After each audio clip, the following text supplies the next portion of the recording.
¿Está Europa realmente protegida, o el último ataque ruso demostró que ya no hay nada que la salve? El reciente impacto del misil hipersónico Oreshnik, a escasos kilómetros de la frontera de la OTAN, paralizó a los líderes europeos. No fue un simple incidente militar, fue una señal inequívoca de que la seguridad continental está en entredicho. Tras el ataque, los jefes de gobierno de Francia e Italia, Emmanuel Macron y Giorgia Meloni, rompieron filas y pidieron negociaciones directas con Moscú. Ya no hay discursos firmes, solo miedo y la sensación de que se han quedado sin opciones reales. Especialmente alarmante fue la advertencia de Polonia, que reconoció abiertamente que todos podemos ser alcanzados en segundos y nada puede salvarnos. Ese mensaje, lejos de ser una exageración, es el reflejo de la indefensión ante un arma para la que Occidente no tiene respuesta. Hoy, Europa ha dejado de fingir fortaleza. El pánico se apoderó de las capitales. Si Moscú decide atacar de nuevo, ni los sistemas de defensa más avanzados de la OTAN serían capaces de detener un Oreshnik. Y esta realidad ha desencadenado el mayor temor de todos. Europa se reconoce vulnerable y dividida, sin una estrategia común y cada vez más dependiente del diálogo desesperado. La pregunta es inevitable. Si la Unión Europea no reacciona, ¿qué futuro le espera? Está en juego su seguridad, su influencia global y, sobre todo, el sentido mismo de su existencia como bloque político. El riesgo de quedar irrelevante y desprotegida nunca había sido tan real. Para comprender cómo Europa llegó a este punto crítico y qué detonó semejante ola de pánico, retrocedamos y veamos en detalle qué ocurrió y cómo reaccionaron los principales actores. El 9 de enero, a muy pocos kilómetros de la frontera de la OTAN, un misil ruso cambió por completo el equilibrio de seguridad en Europa. La noticia llegó con una sola palabra: Oreshnik.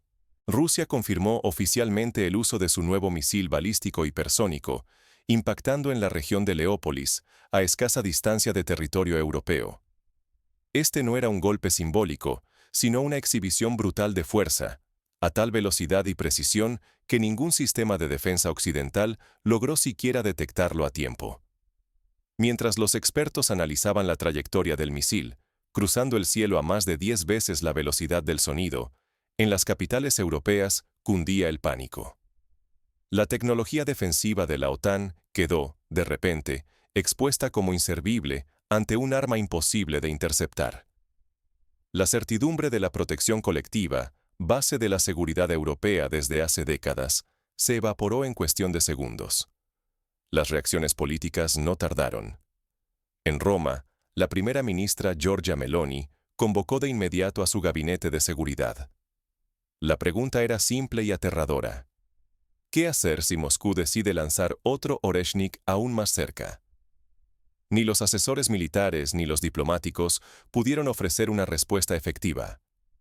Ante la ausencia de opciones militares viables, Meloni solo vio una salida. Pidió abrir negociaciones directas con Rusia, dejando de lado intermediarios estadounidenses y fórmulas multilaterales. La prensa italiana captó la gravedad del giro.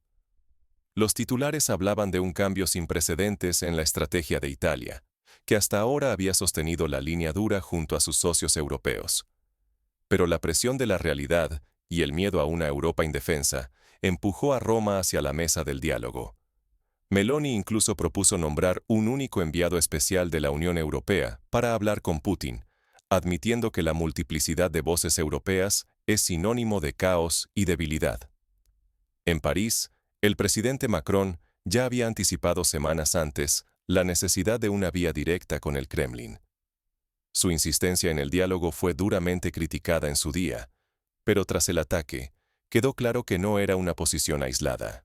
Francia e Italia, los dos grandes de Europa continental, claman ahora por un canal propio, reconociendo de facto la obsolescencia de la estrategia común europea y la incapacidad de la OTAN para garantizar seguridad real. Los medios franceses e italianos lo dicen sin adornos. La Europa fuerte y cohesionada es un recuerdo. El ataque con el Oreshnik no solo expuso la vulnerabilidad militar, sino la desunión política y la falta de liderazgo. Los gobiernos arriesgan su prestigio, las poblaciones, su sensación de seguridad, y el proyecto europeo, su misma razón de ser. Pero mientras Meloni y Macron levantan la bandera del diálogo urgente, la fractura interna en Europa solo se profundiza. ¿Qué se esconde detrás de estas propuestas desesperadas de negociación? La división entre líderes europeos y la lucha por el liderazgo continental apenas comienza.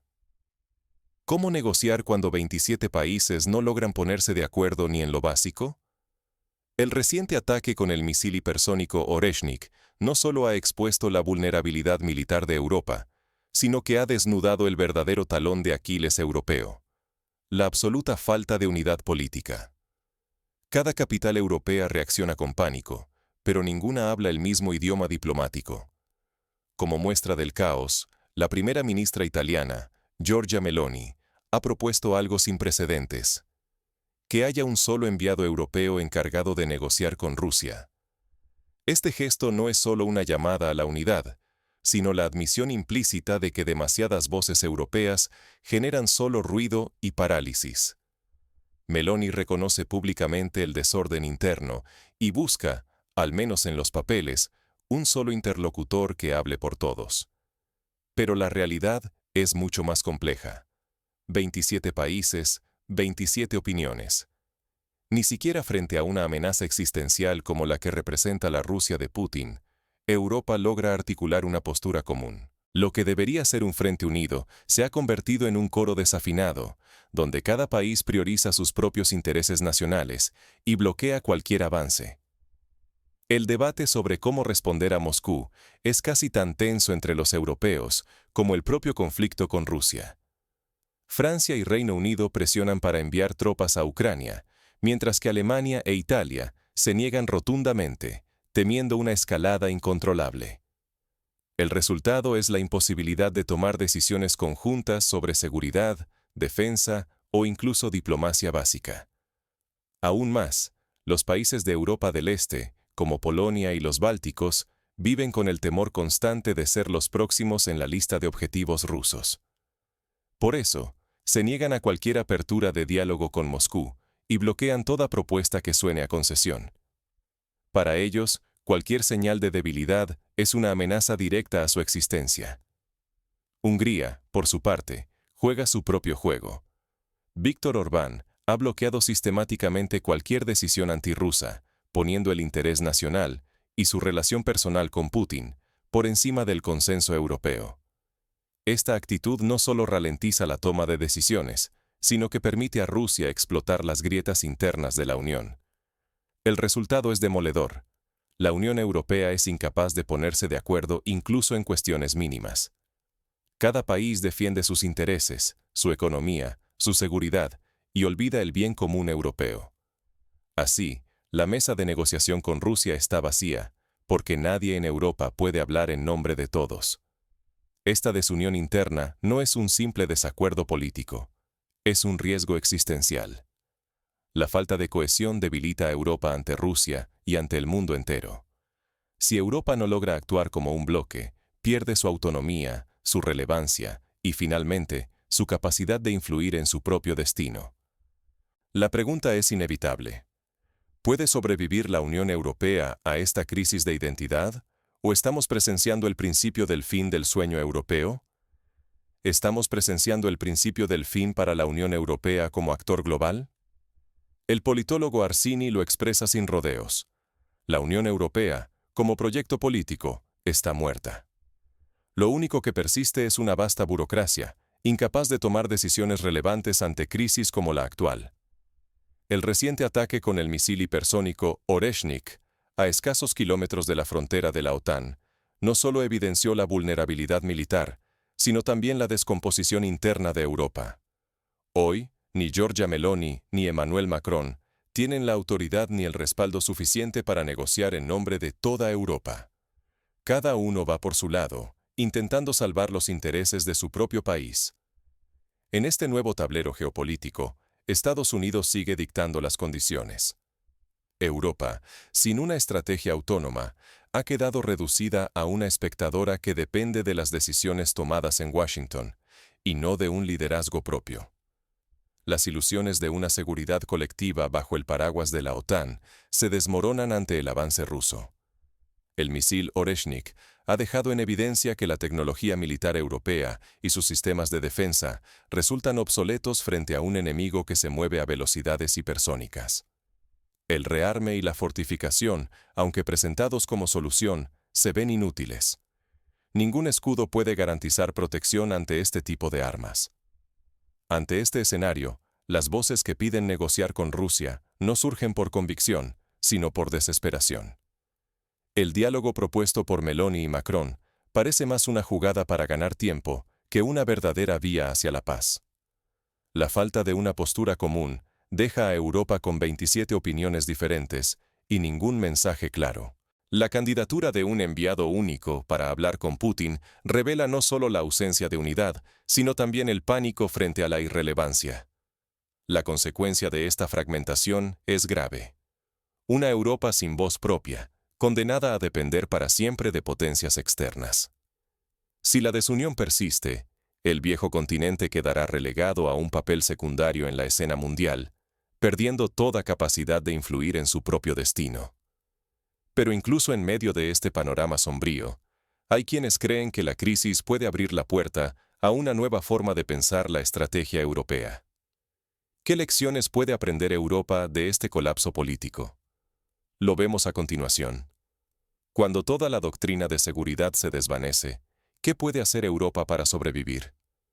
Primero, es vital reconocer la realidad. Europa, hoy por hoy, está expuesta. La falta de unidad política y la ausencia de tecnología propia han dejado al continente vulnerable frente a amenazas externas, especialmente tecnológicas y militares.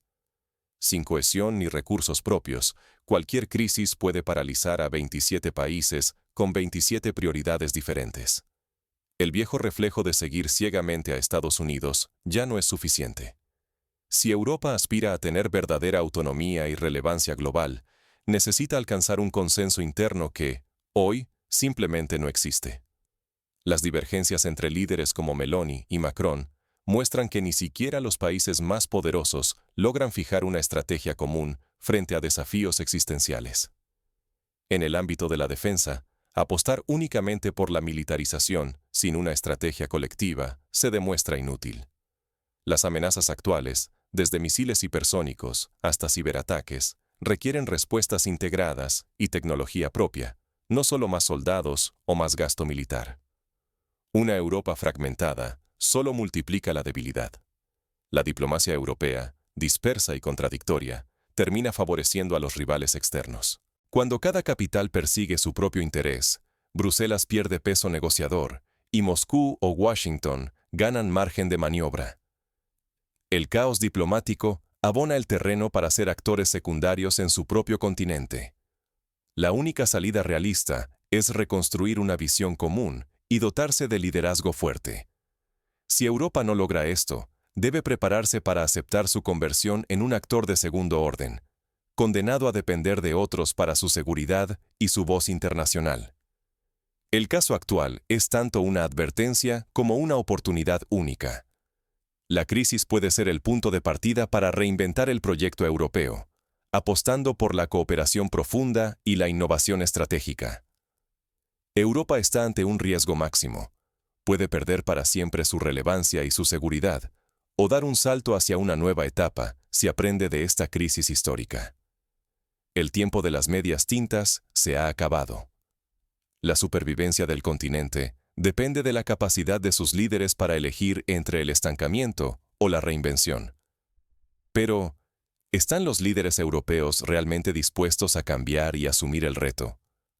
El desenlace dependerá de las decisiones que tomen ahora, en un momento donde cada vacilación puede ser irreversible. Europa está en la encrucijada. ¿Renovación o irrelevancia?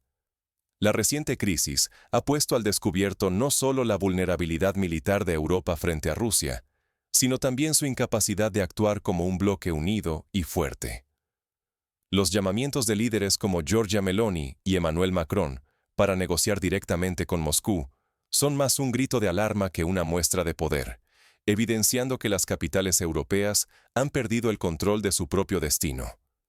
Esta falta de cohesión ha dejado a la Unión Europea como una figura decorativa en el tablero mundial, incapaz de influir realmente en las decisiones que afectan su propia seguridad. El miedo ante la superioridad de las armas hipersónicas rusas ha revelado una fractura interna que parece imposible de cerrar. 27 países, 27 opiniones, y ni una sola voz capaz de liderar una respuesta efectiva. Así es como Europa ha llegado a este punto crítico. La seguridad de las próximas generaciones, la autonomía frente a Estados Unidos y el peso internacional de Europa están en juego. Lo que se decida ahora no solo marcará la política de hoy, sino la supervivencia o desaparición del proyecto europeo como actor relevante. ¿Seguirá Europa confiando su futuro a negociaciones desesperadas y respuestas divididas? ¿O encontrará el coraje necesario para reinventarse y recuperar su lugar en el mundo? Esta encrucijada exige algo más que palabras. Requiere una reflexión profunda y, sobre todo, acciones informadas y decididas. El tiempo de los titubeos se agota. La relevancia de Europa depende de lo que haga o deje de hacer en estos momentos cruciales.